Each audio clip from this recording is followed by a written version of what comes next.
l'alimentaire est devenu bien souvent et trop souvent la variable d'ajustement du pouvoir d'achat de l'ensemble des Français. Et entre les agriculteurs qui demandent, et parce que c'est totalement justifié, des prix rémunérateurs d'où Egalim, et la grande distribution qui demande des prix bas, parce que c'est toujours plus bas qu'il faut faire les prix pour attirer des clients, il y a au milieu ces 23 000 entreprises que nous représentons, qui, elles, ne demandent que juste, un prix qui permet de rémunérer des salariés, d'investir, j'y reviendrai, de développer l'international. Nos entreprises, le secteur de l'alimentaire aujourd'hui travaille en marge très compressée.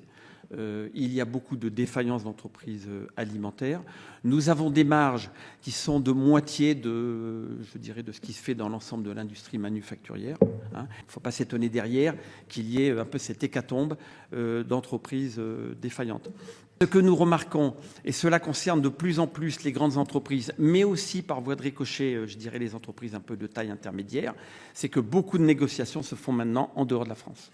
Les fameuses centrales européennes se développent énormément, elles pèsent énormément, et ce qui est très paradoxal, c'est que, alors que la production agricole est française, les agriculteurs sont sur le territoire français, les usines, les artisans, les entrepreneurs, l'industrie agroalimentaire est sur le territoire français, la réglementation est française, toute la réglementation est totalement française, les magasins de distribution sont français, comment pouvons-nous être arbitrés à 1h30 d'avion de Paris, dans ces fameuses centrales européennes, si ce n'est que pour détruire encore et toujours un peu plus de marge.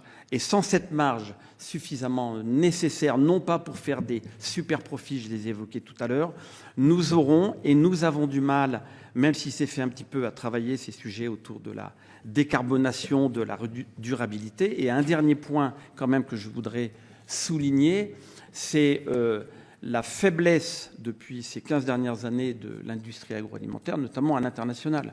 Nous arrivons en 2025 sur une année où, pour la première fois, nous allons être plus importateurs qu'exportateurs. Donc ça veut dire que cette glissade, elle nous est due principalement du fait de l'écrasement de ces marges.